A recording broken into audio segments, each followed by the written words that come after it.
Jadi kalau ada hal-hal yang kemudian menimbulkan persoalan, itulah yang harus diselesaikan. Bisa diselesaikan secara hukum, bisa diselesaikan secara etika, bisa diselesaikan secara budaya. Karena kita sudah cukup lama mengenal budaya Indonesia yang bisa bukan hanya menyelesaikan masalah, tetapi juga membangun komunikasi yang lebih produktif, lebih harmonis. Nah, tetapi yang menjadi soal adalah bahwa seberapa jauh kita memahami dunia digital kita ini. Nah,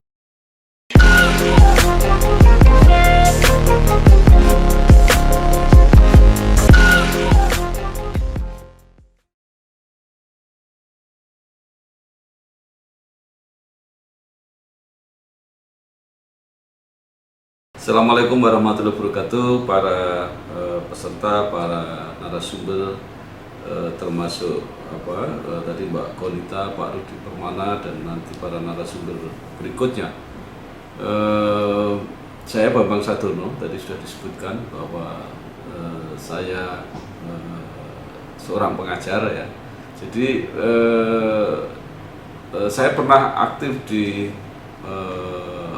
profesi wartawan, lama saya di situ. Saya pernah menjadi pemimpin redaksi surat kabar, pernah jadi sekjen PWI Pusat. Sekarang untuk mengisi waktu saya membuat medsos, terutama YouTube. Nanti beberapa contoh akan saya tampilkan. Nah, saya akan mencoba berbicara bagaimana menjadi masyarakat digital, artinya memanfaatkan teknologi digital ini secara efektif dan produktif, tetapi sekaligus juga berbudaya. Jadi berbudaya itu ada tata krama, ya, ada etika. Nanti mungkin etika akan dibahas secara khusus. Nah, sebelumnya saya ingin mengingatkan ini. Jadi ada pesan dari Bapak Presiden ini.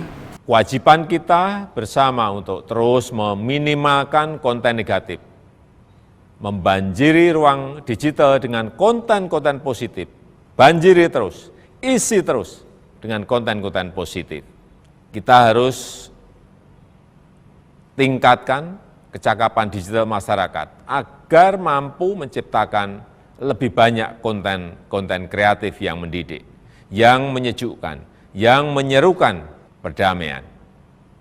Internet harus mampu meningkatkan produktivitas masyarakat, membuat UMKM naik kelas, perbanyak UMKM onboarding ke platform e-commerce, sehingga internet bisa memberi nilai tambah ekonomi bagi seluruh lapisan masyarakat. Ya, jadi dari Bapak Presiden bahwa dunia digital ini, ruang digital ini menjanjikan potensi yang luar biasa untuk apapun juga, untuk media pendidikan, untuk media informasi, untuk media bisnis, untuk media sosial budaya dan sebagainya. Tetapi yang menjadi masalah adalah kita harus punya kecakapan untuk masuk di situ. Jadi ibarat kita mau melayari sebuah samudra, tentu kita harus punya kecakapan untuk melaut, ya, kira-kira seperti itu. Nah, apa yang kita hadapi sesungguhnya adalah bahwa semua dari kita itu mempunyai hak, ya, dijamin haknya untuk membuat konten, untuk menyiarkan konten, ya. Jadi luar biasa bahwa antisipasi dari Undang-Undang Dasar kita, konstitusi kita itu sudah mencantumkan ini gitu ya. Ada pasal 28F dari Undang-Undang Dasar Negara Republik Indonesia tahun 1945 yang menyebutkan bahwa setiap orang memang berhak untuk berkomunikasi dan memperoleh informasi untuk mengembangkan pribadi dan lingkungan sosialnya, serta berhak untuk mencari, memperoleh, memiliki, menyimpan, mengolah, dan menyampaikan informasi dengan menggunakan segala jenis saluran yang tersedia. Jadi artinya bahwa tidak ada yang boleh melarang karena itu hak. Jadi seseorang untuk menggunakan secara maksimal dunia digital. Jadi kalau ada hal-hal yang kemudian menimbulkan persoalan, itulah yang harus diselesaikan. Bisa diselesaikan secara hukum, bisa diselesaikan secara etika, bisa diselesaikan secara budaya, karena kita sudah cukup lama mengenal budaya Indonesia yang bisa bukan hanya menyelesaikan masalah, tetapi juga membangun komunikasi yang lebih lebih produktif, lebih harmonis. Nah, tetapi yang menjadi soal adalah bahwa seberapa jauh kita memahami dunia digital kita ini. Nah, sehingga kita bisa memanfaatkan sebaik-baiknya dan bisa menyesuaikan dengan budaya kita. Kita lihat ini. Jadi ini gambar yang menunjukkan kita itu sebagai pengguna internet itu di mana sebenarnya. Kita itu sebagai pengguna internet itu di mana dan apa yang kita lakukan dengan internet, apa yang kita ketahui dan apa yang tidak kita ketahui. Itu. Jadi jagat digital itu kurang lebih dibagi dalam 3 level. Itu ya. Yang pertama adalah service web, jadi web permukaan. Yang kedua adalah deep web yang di dalam. Yang ketiga adalah dark web. Jadi web yang penuh dengan segala bentuk kejahatan, segala bentuk manipulasi. Nah, proses kebocoran data itu yang terjadi pada level deep web dan kemudian manipulasi yang muncul pada level dark web itu. Jadi Bapak Ibu sekalian, intinya begini, kita itu sebagai awam, sebagai orang biasa yang menggunakan internet itu sebenarnya hanya mengetahui 5% saja dari jagat digital itu, yaitu jagat service web itu, web permukaan. Nah, jadi inilah dunia yang kita hadapi. Jadi begitu begitu luasnya samudera yang kita ternyata diprediksikan baru menguasai sekitar 5%. Jadi 90% ini adalah dunia antah berantah yang mungkin memang potensinya besar membantu kita, tetapi juga mungkin berisi jebakan-jebakan yang kita sendiri tidak mengetahui karena kita tidak menguasai. Nah, jadi memang kebebasannya sedemikian rupa secara konstitusi, secara hukum kita dipersilahkan, kita boleh, tetapi ini dunia yang begitu luas yang membutuhkan keterampilan, ya, tetapi sekaligus juga membutuhkan tata krama sehingga kita tidak bisa berlayar seenaknya sehingga tidak akan terjebak pada badai atau mungkin akan menabrak pengguna lalu lintas yang lain. Nah, inilah mungkin ada baiknya bahwa kita mengenali kultur kita sendiri. Jadi salah satu contoh misalnya dulu media yang boleh menyiarkan atau menyebarluaskan informasi itu adalah media-media yang memang mempunyai otoritas untuk itu. Itulah yang kemudian disebut sebagai pers, ya. Jadi media pers ini adalah media yang secara konstitusi, secara undang-undang dengan mempunyai suatu profesional tertentu yang tinggi, dia hanya mereka yang dianggap sah dan bisa menyiarkan semua informasi yang terpercaya yang bisa diakses oleh publik.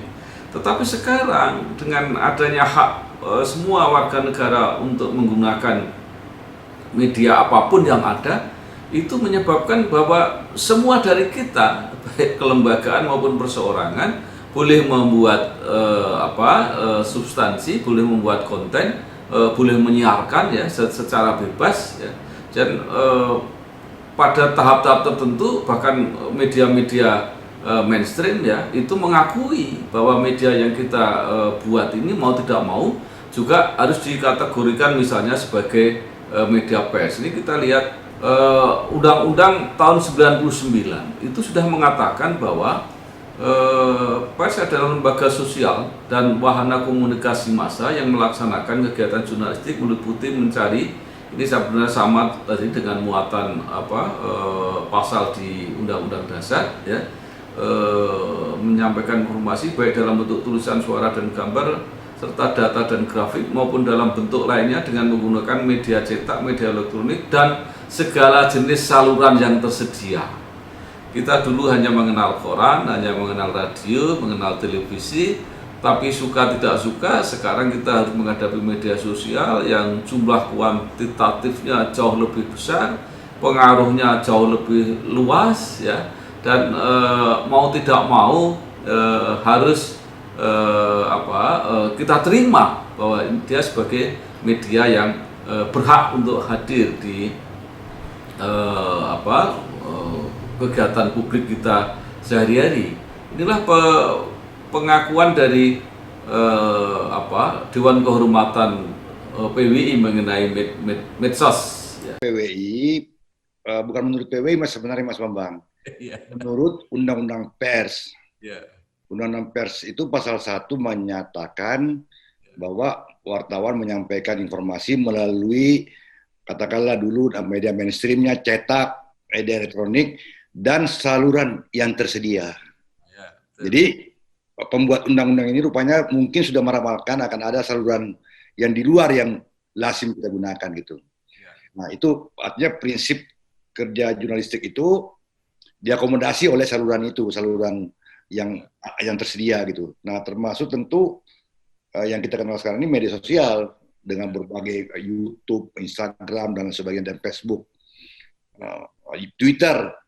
Karena kalau melihat di situ, apakah Anda mau menyangkal misalnya tulisan-tulisan Gunawan Muhammad, tulisan berbagai teman-teman di Facebook maupun di Twitter itu, atau Karni Ilyas itu, kita mau menyangkal bahwa itu bukan karya jurnalistik, meskipun itu medianya tidak di dalam secara letterlek disebut di dalam Undang-Undang Pers, tapi saluran lain gitu. Ya, jadi apa yang disampaikan Pak Ilham Bintang ini, Ketua Dewan Kehormatan PWI, suka tidak suka sebagai fakta, media sosial itu adalah media pers. Ya, jadi orang membuat YouTube itu pers. Cuma yang menjadi soal adalah kalau media-media mainstream, ya, wartawan-wartawan yang sudah lama berkecimpung di dunia pers itu memang dipersiapkan bukan hanya kecakapannya, keahliannya, profesionalitasnya, tetapi juga kepatuhannya terhadap etika, terhadap budaya media itu sendiri. Karena itu mereka punya kode etik jurnalistik. Nah, yang menjadi soal adalah kita ini yang sebagian besar setiap hari memproduksi apa saja di WhatsApp, di Twitter, di Instagram, di YouTube yang sebegitu banyak, yang tanpa dipertanggungjawabkan secara profesional, tanpa dipertanggungjawabkan secara etika, ya. Kemudian juga mungkin tidak terkontrol dari segi tata krama budaya dan sebagainya. Karena itu tentu kita harus melakukan sesuatu, ya. Jangan sampai apa yang sudah disampaikan ada penelitian internasional atau di Asia Tenggara lah gitu, yang menyatakan bahwa ini netizen di Indonesia ini yang paling tidak sopan gitu loh. Jadi kalau tidak sopan itu artinya tidak sesuai dengan kultur bangsa Indonesia yang selama ini dikenal menjunjung tinggi tata krama, sopan santun dan sebagainya. Karena itu apa yang harus kita lakukan?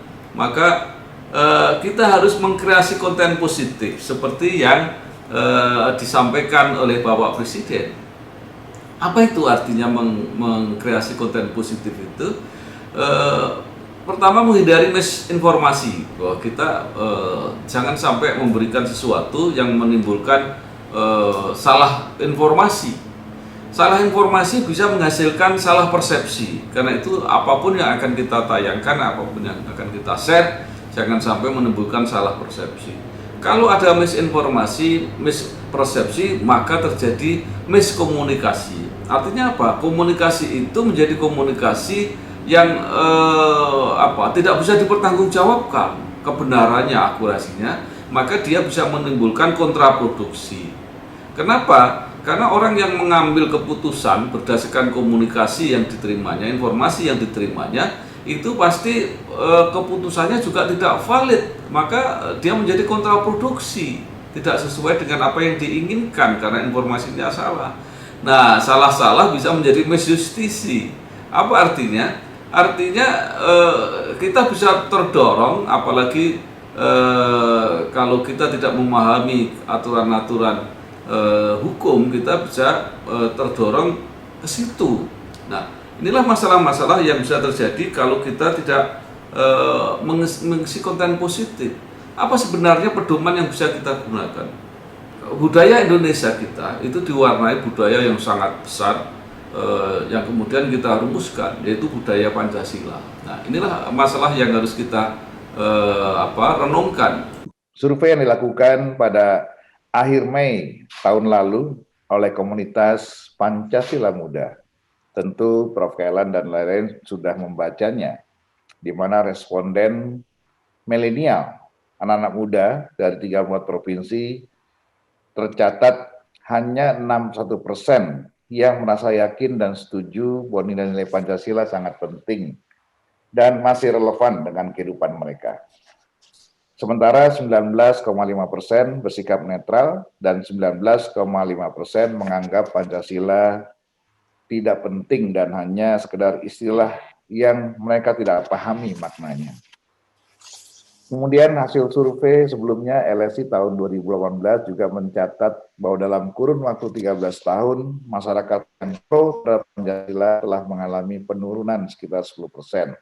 Dari 85,2% pada tahun 2005 menjadi 75% pada tahun 2018. Salah siapa? Salah kita semua, kira-kira begitulah. Inilah masalah yang kita hadapi kalau kita melupakan budaya nasional, budaya Indonesia, budaya yang mencerminkan nilai-nilai Pancasila. Nah, kemudian apa yang harus kita lakukan dan harus kita ingat kalau kita membuat konten. Jadi seharusnya atau sebaiknya kita membuat konten yang memang benar-benar dibutuhkan oleh publik, oleh masyarakat, karena itu pasti harus konten yang bermanfaat. Yang pertama, konten itu harus sesuatu yang penting, jadi sesuatu yang dibutuhkan, jadi bukan sekedar yang pokoknya ada lah gitu ya. Memang bahwa konten itu harus menarik, sesuatu yang diinginkan ya. Cuma yang menjadi masalah, kita sering terjebak pada sesuatu yang menarik. Jadi apa yang menarik walaupun tidak penting gitu ya. Jadi ini juga harus seimbang. Nah, semuanya itu, konten itu harus akurat. Akurat itu sesuatu yang bisa dipertanggungjawabkan, bisa dipercaya. Nah, inilah rambu-rambu yang menurut saya perlu diperhatikan ya. Ini ada saran lagi dari Rektor UNJ. Lalu bagaimana penataran itu atau pendidikan itu tidak membosankan, lalu program-program bukan hanya penataran tapi juga persekolahan termasuk di media massa, saya kira itu harus sering menonjolkan itu. Zaman Orde Baru kan juga bagaimana mensosialisasikan Pancasila, lagu-lagu daerah, lagu-lagu nasional itu terus menggelorakan semangat Pancasila, sehingga kemudian di dalam memori bangsa Indonesia tertanam tentang Pancasila, walaupun kemudian di ujung Orde Baru ternyata disimpulkan itu menjadi alat kekuasaan, sehingga orang menjadi anti dan sebagainya. Nah, sekarang kembali saya kira membangun mindset kita semuanya untuk bisa menjadi kesadaran bersama. Saya kira itu, Mas. Saya ingin sampai pada satu kesimpulan. Bagaimana kita mengisi dunia digital kita dengan konten-konten yang sesuai budaya bangsa, sesuai dengan budaya Indonesia, sesuai dengan budaya Pancasila. Yang pertama, secara substansial, konten itu hendaknya informatif, jadi sesuatu yang memang dibutuhkan, orang membutuhkan mengenai konten itu.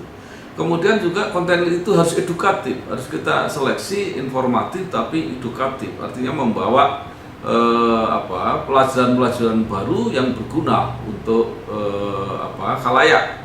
Nah, syukur konten itu juga memberi inspiratif, menghasilkan gagasan-gagasan baru, ide-ide baru, dan konten itu sejauh mungkin solutif, bisa memberikan solusi, menyelesaikan persoalan.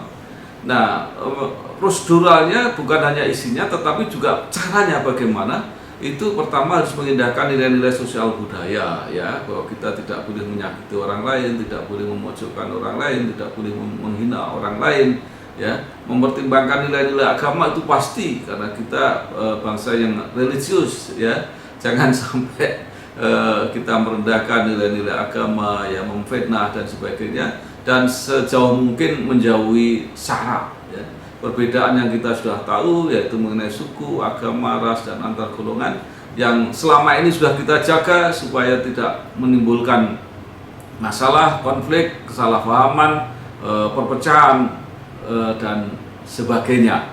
Nah, inilah mudah-mudahan presentasi yang sangat singkat, mudah-mudahan memberi semangat bahwa kita memanfaatkan media digital semaksimal mungkin, mengurangi hal-hal yang negatif semaksimal mungkin juga, dan mudah-mudahan ini berguna bagi kita semua. Terima kasih. Wassalamualaikum warahmatullahi wabarakatuh.